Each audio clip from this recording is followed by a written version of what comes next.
안녕하십니까. 신의 한 수의 신혜식입니다. 요즘 금수저, 흙수저 이야기가 많이 떠돌고 있는데요.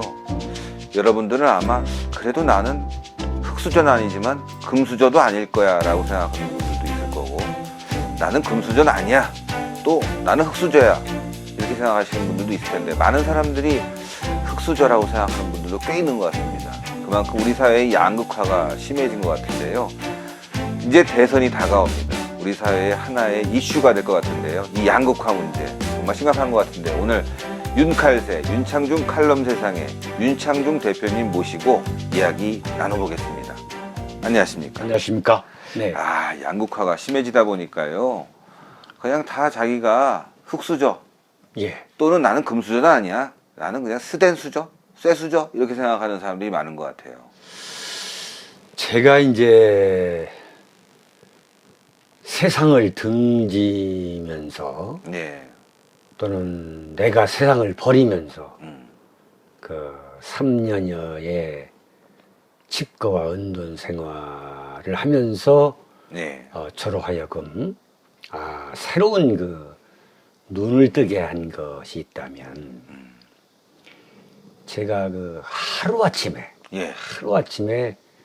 어떻게 보면은 상당히 그 각광을 받는 자리에 있다가 그 졸지에 이제 그 실업자가 돼가지고 이 경기도 한 구석의 그 신도시에서 이제 이렇게 어떤 야생초처럼 또 나그네처럼 이렇게 살다 보면서, 말 그대로 피정하신 거 아니에요? 네, 그렇죠.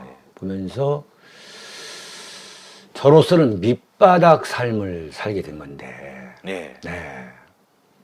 그 밑바닥 삶을 살면서 이 하늘을 쳐다보는 거꾸로 이런 처지를 제가 겪어본 거, 그건 저한테 큰 축복이라 생각하고 있어요. 그야말로 대중의 삶, 시민의 삶을 지켜보게 됐는데, 역시 과거에는 무슨 정치부 기자, 또 정치 담당 논설위원, 무슨 칼럼니스트로서 상당히 이제 그 이론에만 그 치중한 뜬구름 잡는 그런 그 사유 체계였다면, 이제는 좀 3년의 그 각고의 시간 동안에 서민의 삶이라는 것을 좀 제가 지켜보게 되는 이제 그런 계기가 됐는데, 이 신도시라는 게 말이죠, 대기업의 천국입니다.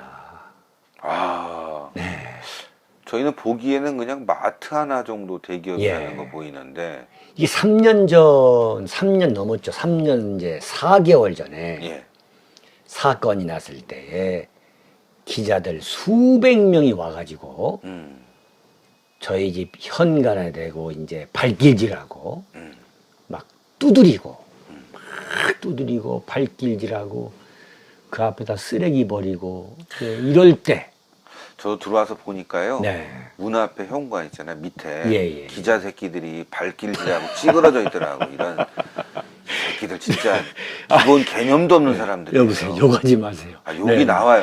집 앞에 문이 찌그러졌는데 얼마나 방송 중에 욕하지 알겠습니다. 마시고. 죄송합니다. 그 사이로 이제 그 내시경 카메라를 집어넣어 가지고 제 아내가 이제 우는 그 소리를 또 중계 방송 했었고, 이제 그럴 때에 이 신도시가 아닙니다. 지금은 그 3년 사이에 우리 신 대표가 보셨지만은 여기 뭐 그냥 도시예요. 이 상전벽해 이 불과 3년 만에 상전벽해가 된 거 아니겠어요? 깨끗해지고요. 곳곳이 상점이고, 물론 그 상점들이 그렇습니다. 좀 작긴 하지만 굉장히 깨끗하게 아파트들이 많아요.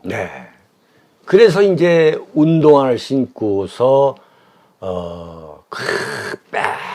빼곡하게 들어서고 있는 그 하늘 높이 올라가고 있는 아파트 단지를 가다 보면은 예. 상가가 거의 없어요. 네. 제가 다닐 때는 좀 보이긴 하는데. 그렇죠. 그 입구에 입구에 조금 그 있는 것 상가라는 것이 수천 세대의 그 아파트 단지에 비교해 볼 때는 과거 지금 강남이라든가 이런 지역에 있는 상가 규모하고는 비교가 될 수 없을 만큼 그냥 호개 불과한 거예요. 호개. 그러네요. 또 생각하고 네. 지나다니다 보니까 자세히 보면은 예. 도심에 다니다 보면은 뭐 조그만 가게도 있고 다양한 샵들도 있는데 여기는 그런 건 없고 그냥 몇 군데 딱딱딱딱 음식점만 그렇죠. 있는 것 같아요.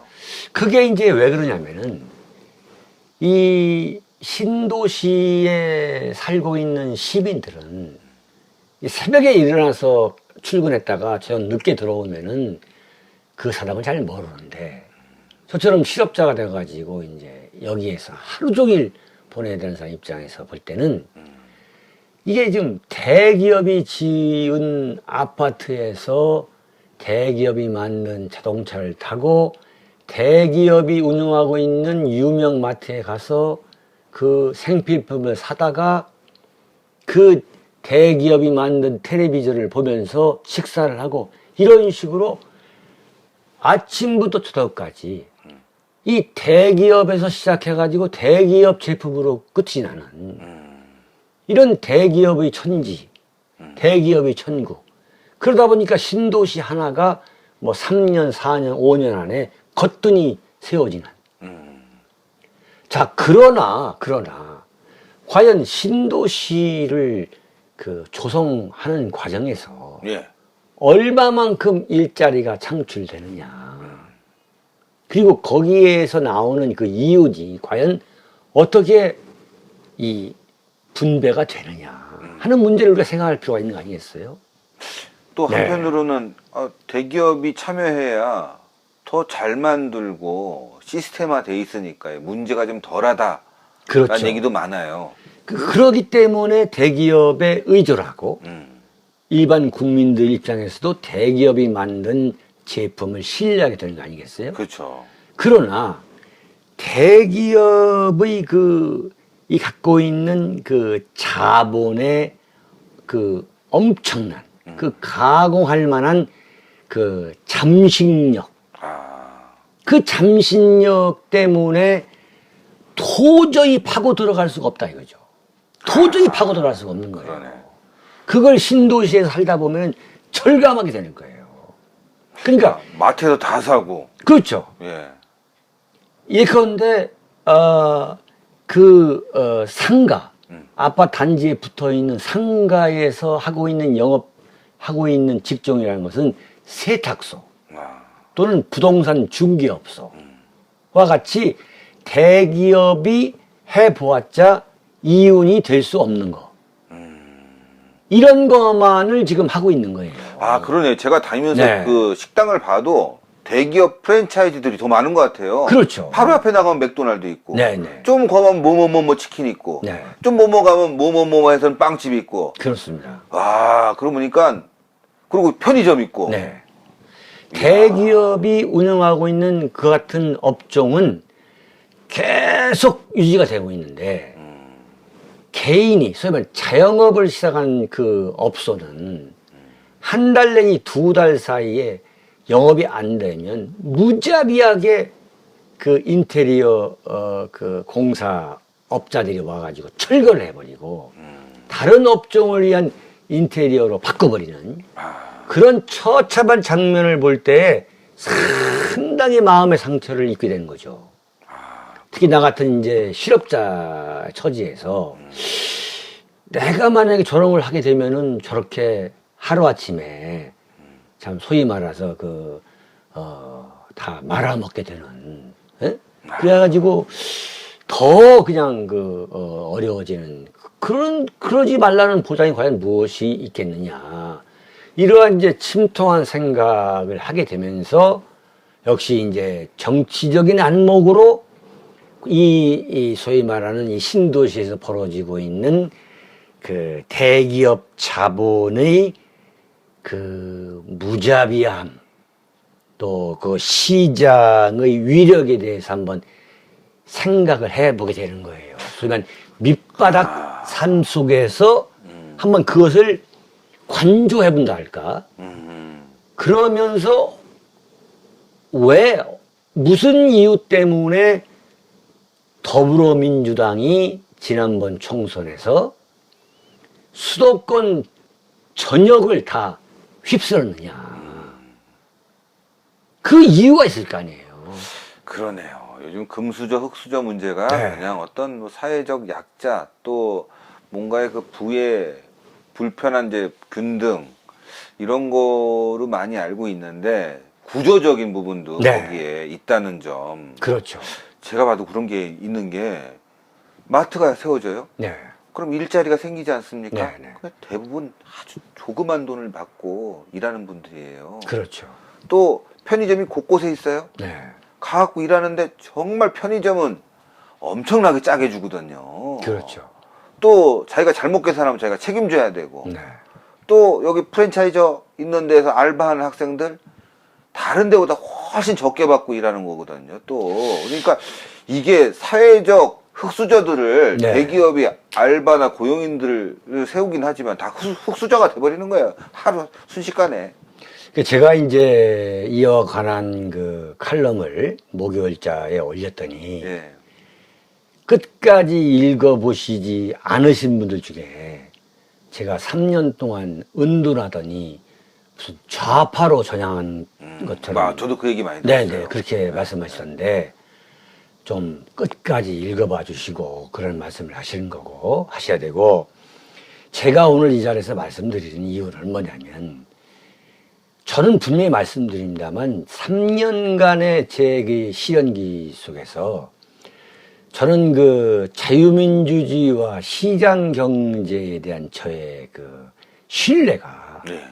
더 굳건해졌다는 것을 말씀드리면서 좀 오늘의 논지를 좀 펴고 싶어요.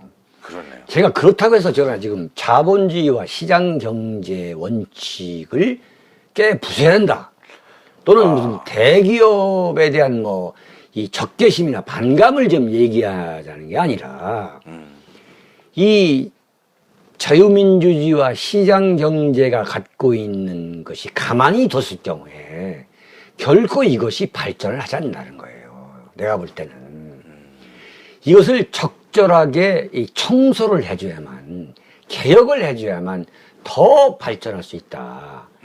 참, 그런데 그렇지 않을 경우에는 이것이 엉뚱한 방향으로 그 분노라든가 시기심이라든가 적개심 같은 것들이 그 바람직하지 않은 그런 어떤 심리적인 현상들이 바깥으로 분출이 되는 폭발이 될 수 있다 이거예요. 아하. 그 폭발이 될 수 있는 될 가능성을 저는 지금 예상하고 있다는 거예요.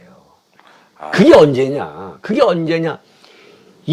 지난번 4월 총선에서 약간 맛보기로 보여줬고, 그렇지 않다면은 그 믿어 보이지 않는 더불어민주당이 수도권뿐만 아니라 전국에서 국회의원 총선에서 석권할 수가 없는 거예요. 이건 설명이 안 되는 거예요. 이건 거기에는 뭐가 있냐면 경제적, 사회적 심리가 있다.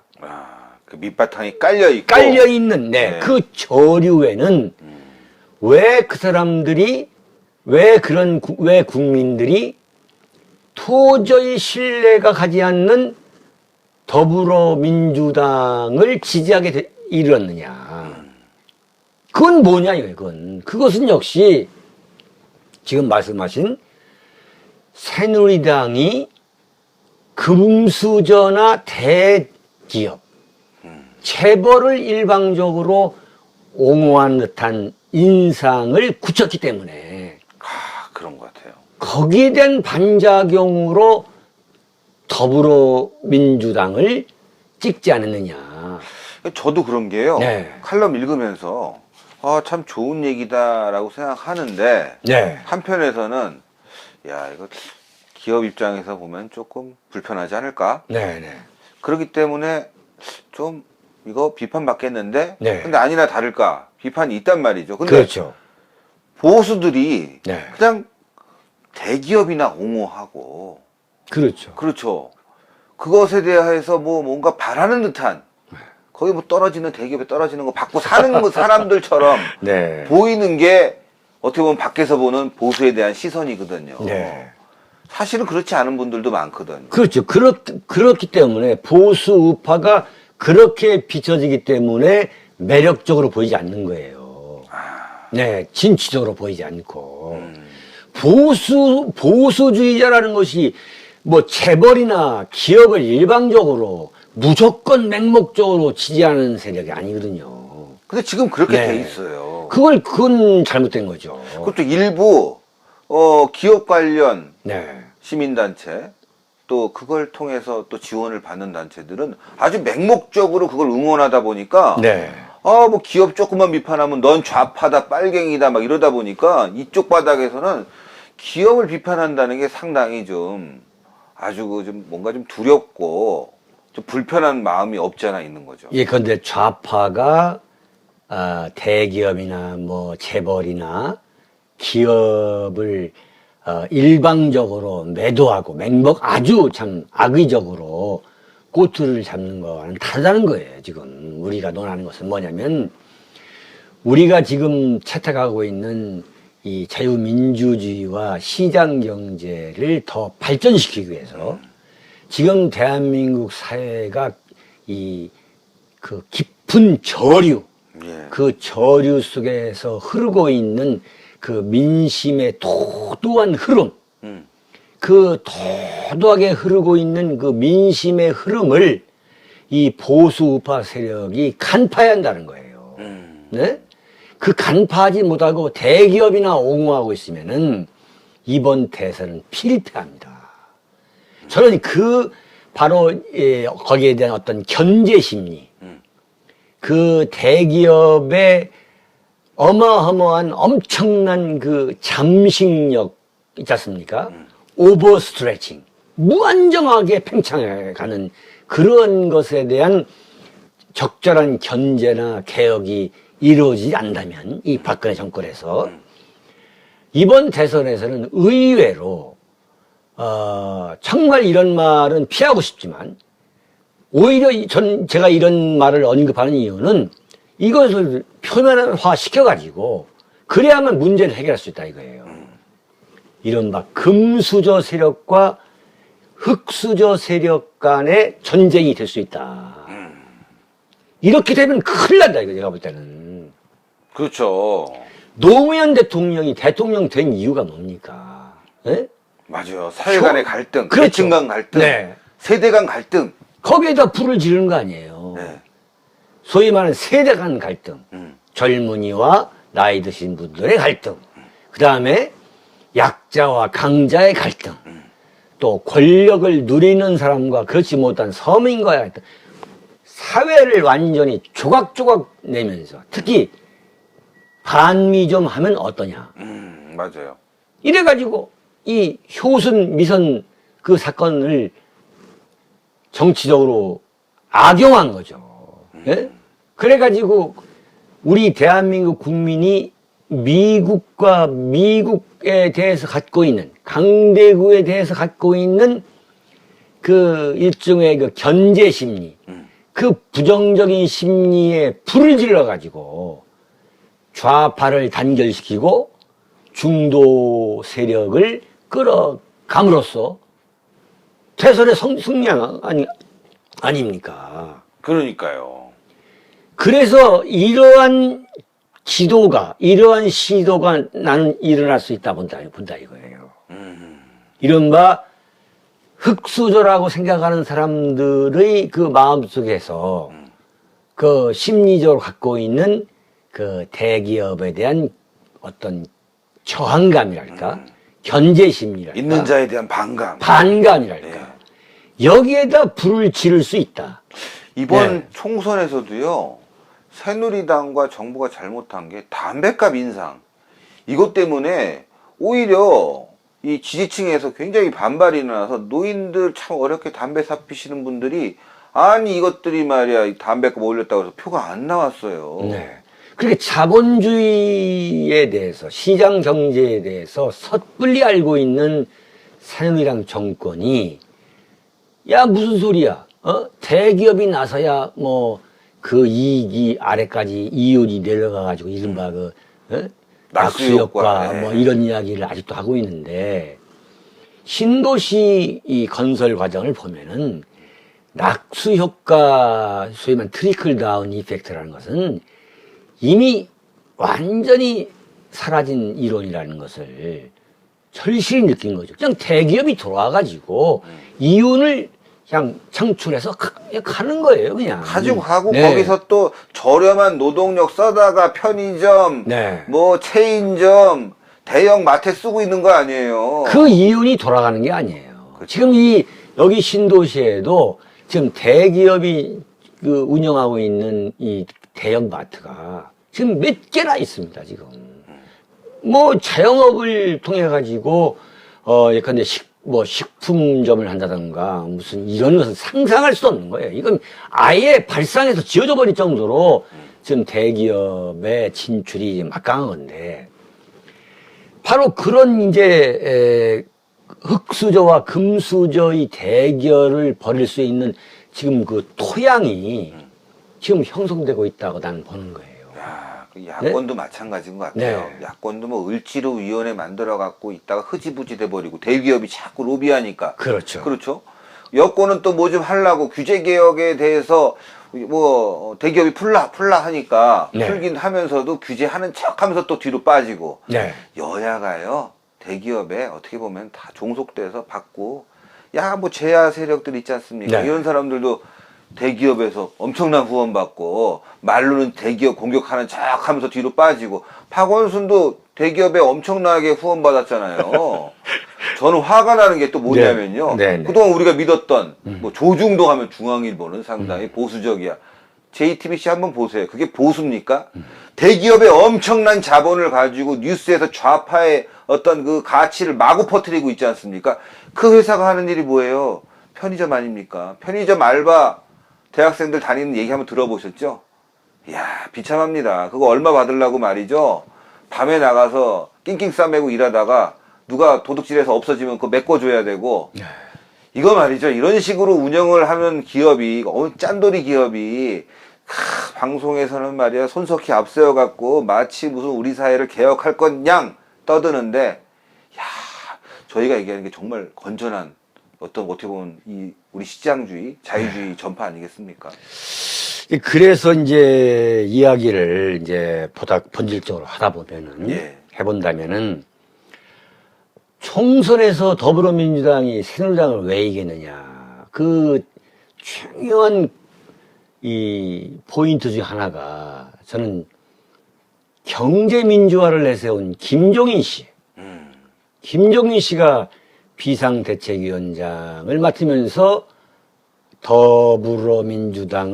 민주당의 총선을 이끌었기 때문에 그런 것이 아니겠냐라고 저는 확신하는 거예요. 근데 네, 칼럼도- 잠깐만 기다려보세요. 이 김종인 씨가 예컨대 박근혜 대통령의 그 대선 후보 시절에 그 경제민주화 구호를 갖고서 막강한 역할을 했는데 네. 그렇게 그렇게 하다가 야당으로 갈 만큼 참 보통 사람은 상상도 할 수 없는 그 무슨 철새라 할까 변신이랄까 그 낯 두꺼움을 참 유감없이 보였는데 네. 참 말도 안 되는 참 웃지 못할 코미디였는데도 불구하고 왜 그 국민들이 더불어민주당을 찍었느냐 이걸 새누리당에 계시는 분들은 도저히 이해를 할 수 없을 거예요. 그런데 제가 야인으로 살아보니까 이해가 되더라 이거예요. 동네 사람들과 이렇게 좀 네. 밀접하게 얘기하고 이렇게 커뮤니티를 쌓다 보니까 호흡을 하다 보니까 네. 이해를 하게 되는데 정말 그러한 견제 심리가 팽배하게 있는데, 제가 볼 때는 박근혜 정권이 대선 공약에서 김종인 씨의 경제민주화와 국민 대통합을 대선 공약의 그 양축으로 삼은 거. 그건 저는 개인적으로 굉장히 잘한 것이다. 그러니까 그 김종인 씨의 경제민주화 구호가 이 선수를 침으로써 그렇죠. 이 좌파가 무슨 양극화니 뭐니 하는 그런 이야기를 할 수 없게끔 미리 입을 막은 거란 말이죠. 아우, 좋은 전략이라고 네. 야권이 나중에 그렇죠. 선거 분석에서도 나왔어요. 나왔죠. 예. 백스라에도. 예. 그러니까 김종인 씨는 사실 박근혜 대통령에게 사실은 상당한 공을 세운 사람인데, 공을 세운 분인데, 어쨌거나 김종인 씨의 브랜드가 경제민주화가 된 거예요. 근데 사실 경제민주화라는 게 김종인 씨 설명을 들어봐도 별 내용도 없어요. 그냥 구호뿐이요. 네, 9억 분이에요, 정말. 그런데 아주 뻔한 얘기예요, 사실은. 뭐냐면 경제민주화라는 게 자본주의를 내버려 두면은 그 양산될 수밖에 없는 여러 가지 부작용, 그 문제를 빨리 정부가 나서가지고 제거하고 청소하고 개혁을 해야 한다. 그래야 자본주의 시장 경제가 더 발전하게 되는 것이다. 막 이런 거지만은 사실 그건 경제가 원래도 있는 거예요. 예. 있는 거예요. 그렇죠.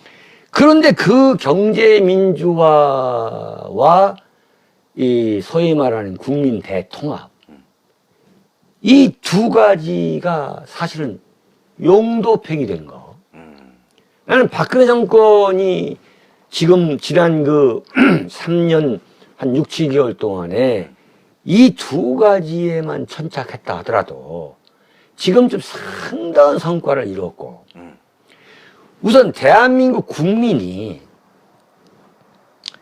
그 새롭게 발전할 수 있는 어떤 정신적인 토대, 정신적인 풍토가 새롭게 조성될 수 있는 기간이 나는 될 수도 있다 이렇게 보는 거예요. 야, 저도 공감하는 네? 게 네. 정말 대기업에 대한 규제 개혁, 아주 필요한 것들은 철폐해야 되지만 네. 꼭 남겨야 되는 시장적 독과점, 네. 이런 부분은 좀 어떻게 보면 골목상권이라든가 여러 부분이 있지 않습니까? 서민들 함께 살아갈 수 있는 부분들, 그런 거 한번 연구해서 좀 제시도 했어야 되는데, 이게 말이죠, 대기업이 엄청난 로비를 해서 그거를 아마 관료들이 받아가고 못 견뎠겠죠?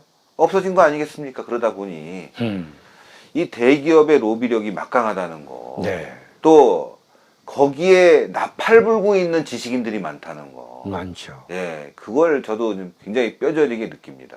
지금 신 대표나 저나 알고 계시는 국민들이 저분들은 이른바 이념 사상에 있어서는 확고한 자유민주주의 신봉자이고 또 시장경제 그 신봉자라고 믿고 있기 때문에 이런 말을 하지, 만약에 다른 분들이 이 얘기를 하면은 저거 좌파다 뭐 예컨대 뭐 그런 이제 낙인부터 들어오니까, 심지어 저도 칼럼을 쓰니까 그 독자들이 실망스럽단 말이야, 충격이다, 심지어 충격이다 표현하는 분도 있어요.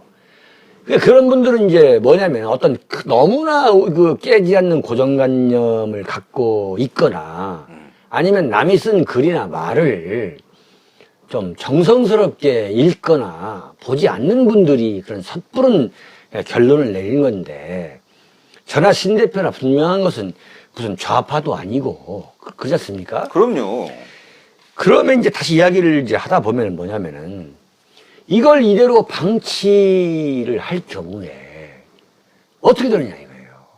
네? 이걸 이대로 방치할 경우에 지금 사드 문제도 마찬가지라고 이제 지난번에 지적을 했습니다만, 이 사드 문제도 내버려 두면은 이게 대선까지 이게 불이 붙어가지고, 사실은 내년 8월 달이면은 여든 야든 간에 대선 후보가 이제 결정이 다 될 텐데, 예. 공식적으로. 그렇죠. 그러면 그 결정되는 과정 속에서 사실은 현직 대통령의 그 파워라는 것은 아주 현격하게 떨어지는 게 아니겠어요? 예.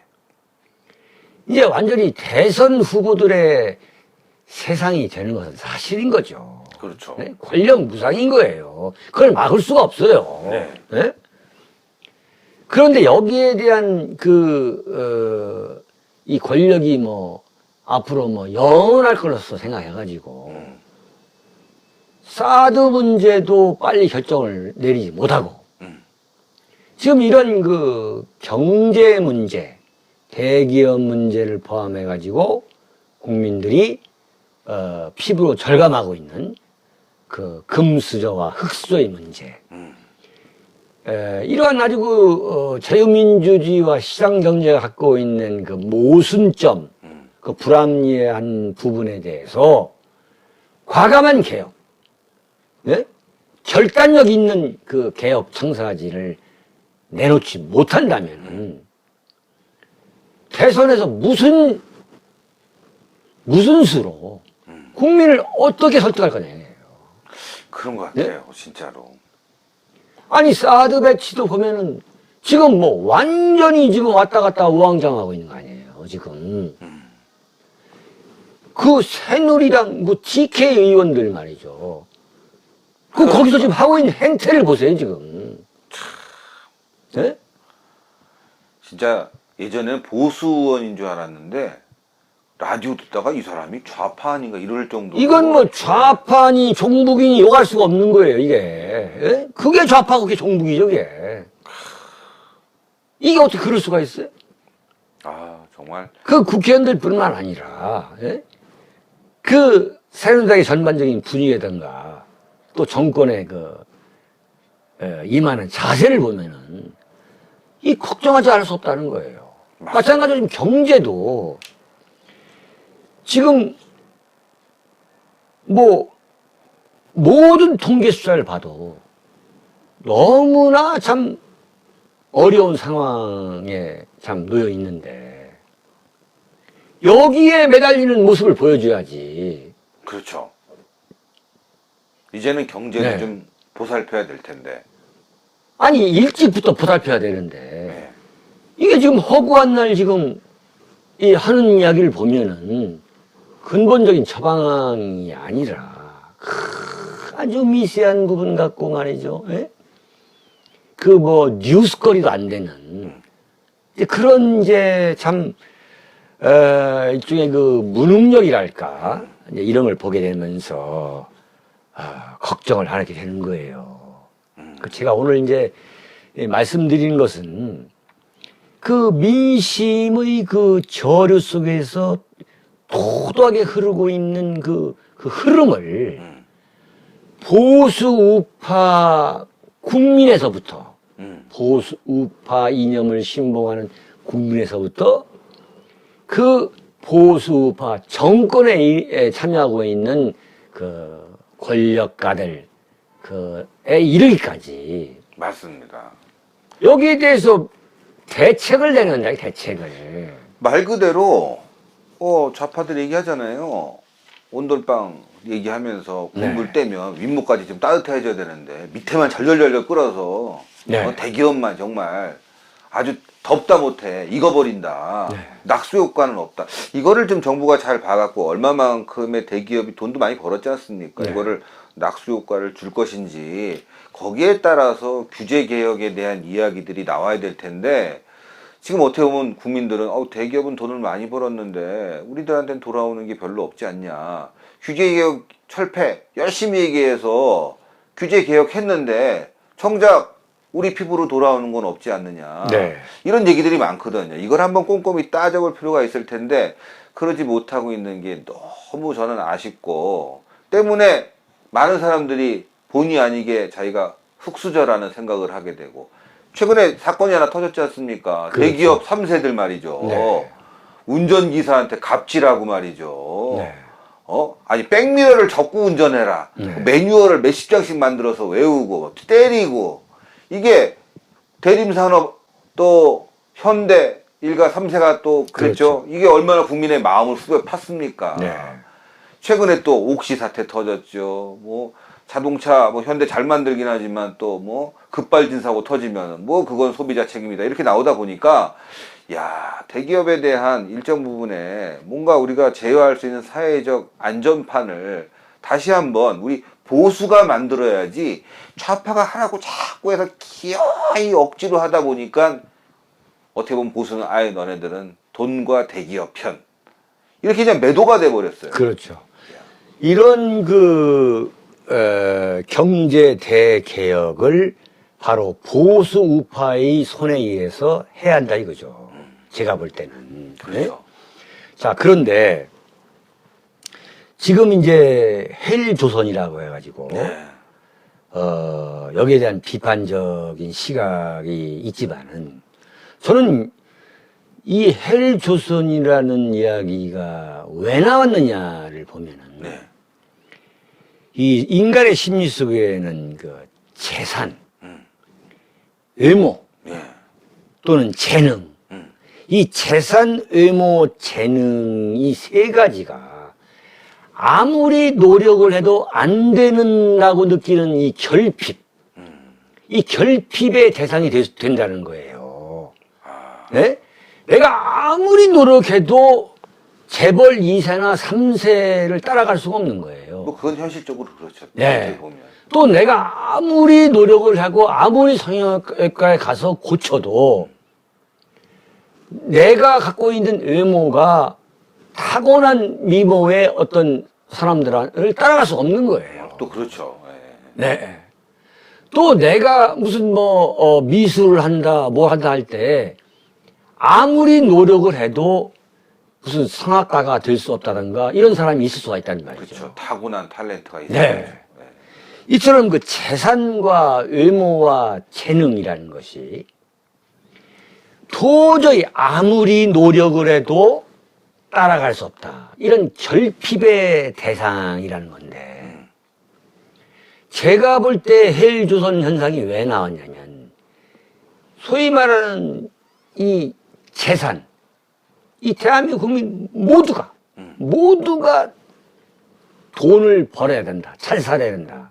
라는 그러한 생각에 압도되어 왔지만, 결과적으로 재산, 이 돈이라는 것은 한계가 있기 때문에 그렇죠. 평등하게 나눠줄 수 없는 것은 사실이고, 그렇죠. 근데 거기에 대한 불만, 그 다음에 지금 성형외과가 지금 성업을 이루고 있는 거 봐도 그 외모지상주의, 그 다음에 소위 말하는 이 재능, 큰 무슨 학원 있지 않습니까? 네.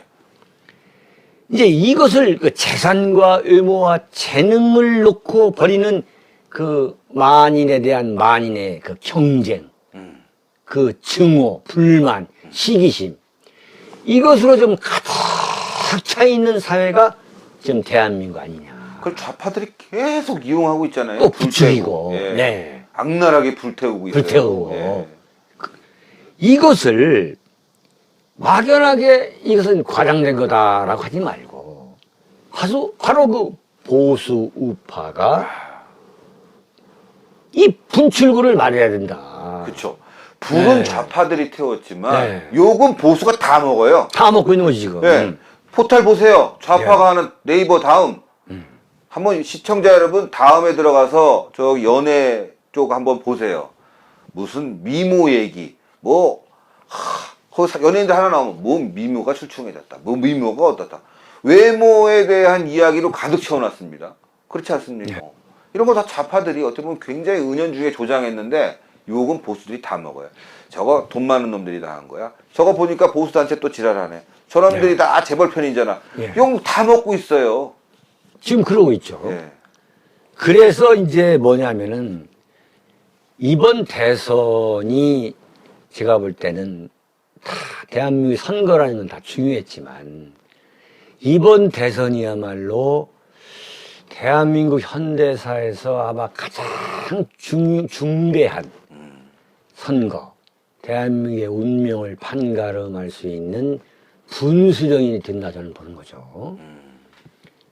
이 대한민국의 안보 문제 역시 여러 차례 강조합니다만 절체절명의 위기에 빠져 있고 이 경제가 지금 세계 10대 경제권 안에 들어가는 참 막강한 경제 대국이라 하지만은 예.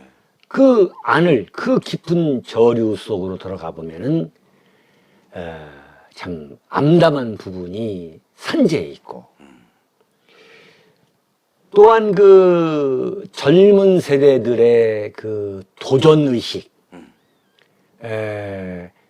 무에서 유를 창출해 보겠다는 그런 도전 의식은 지금 기성세대에 비교해 볼 때 너무나 차이가 많이 나고 참 약해져 있고 이런 그 문제들을 잘못 관리하게 되는 그 잘못 관리할 수밖에 없는 대통령이 만약에 선출이 된다면 지금 우리가 세운 이 대한민국이 상당히 그 불행한 길로 접어들 수 있다. 저는 그것을 지금 이 골방에 앉아가지고 혼자 지금 고민한 바를 지금 말씀드리고 있는 겁니다. 저도 공감 굉장히 크게 되는 게 내년 선거 흑수저, 금수저 논란이 돼버리면 그동안 욕먹어왔던 새누리당 네. 또 거기에 대표로 나설 대권 후보가 큰 타격을 받을 거다. 네. 싸워보기도 전에 질 것 같다. 때문에 지금부터 우리가 문제점을 파악하고 거기에 대비해야 되지 않겠느냐. 그겁니다. 그 말씀을 인터넷에 올렸는데 그냥 이런 얘기했다고 좌파라고 메일 오고 네. 비난하는 사람들이 있는 거. 제가 볼 때는요. 그 사람들이 혹시 대기업에 어떤 좀 경도돼서 아니면 또 혹시 지원을 받아서 일했던 사람들의 어떤 하수인들이 아닌가 그렇게 의심도 들어요. 왜냐하면 저 그런 협박 많이 받았거든요. 정말 대한민국이 앞으로 많은 사람들이 다 공평하게 살 수는 없지만 지금처럼 대기업만을 위한 정책, 물론 대기업만을 위한 정책이라고 얘기하면 또 좀 어폐가 있을 수 있겠지만 어폐가 있죠. 예. 대기업과 우리 국민들이 함께 살아갈 수 있는 길을 우리 보수 진영에서 함께 머리를 짜서 만들어야 될 타임이 아닌가. 또 앞으로 그런 대선 후보가 나와야 되지 않겠어요? 그렇습니다. 그래서 이번 대선을 앞두고 저는 이 좌파의 손에 의해서 대한민국 경제가 바로잡을 수 있다고 보지는 않아요. 대한민국 대기업을 바로잡을 수 있다고 보지는 않는 사람입니다만 바로 보수 우파 세력에 의해서 이 시장 경제에 대한 그 미덕과 그 신뢰를 바로잡는 그래서 국민들이 이 대기업과 대한민국 경제가 갖고 있는 많은 문제점을 이 어떻게 수술할 것이냐 하는 그 청사진, 그 청사진을 이제 보수 우파가 제시함으로써 그걸 보고 판단하게 되는 그 국민들이 그래도 시장 경제구나, 그래도 자유민주주의다, 그래도 자본주의만이 세상을 이끌어갈 수 있는 그 최선의 도구다. 이런 어떤 그 새로운 그 정신적 풍조가 정신적 기반이 좀 더 단단해질 수 있는 계기가 이번 대선을 계기로 좀 찾아와야 된다. 그래야만 대한민국이 앞으로 나갈 수 있는 거지. 이런 그 자본주의가 갖고 있는 문제점을 좌파의 손에 의해서 뜯어고치도록 맡긴다면은 나는 미래가 없다고 보는 거예요. 야, 정말 오늘 얘기는 심오하고 너무나 배울 점이 많은 것 같습니다. 정말 이런 얘기를 우리 시청자 여러분들이 잘 들어주셔야 될 것 같아요. 기업을 좀 비판한다고 해서 막 자꾸 좌파라고 그러고 또 김종인의 경제민주화, 물론 김종인이 외친 경제민주화는 뭐 허울뿐이었지만 그거를 디테일하게 만들 수도 있고 정말 국민에게 다가갈 수 있는 정책을 만드는 것, 그것이 중요했는데 그러지 못했다는 점을 좀 비판했다고 해서 또 비판하고 말이죠. 이러한 자세가 조금 앞으로 좀 사라지고 함께 우리가 대한민국을 위해서 네. 좌파들이 많이 쓰면 대한민국 망합니다. 경제를. 보수 정권이 다시 한번 힘을 가지고 재탄생할 수 있는 되었으면 좋겠습니다. 오늘 윤칼세의 칼럼을 하는 우리 윤창중 대표님과 함께 이야기 나눠봤습니다. 아유, 대단히 감사합니다. 감사합니다. 감사합니다.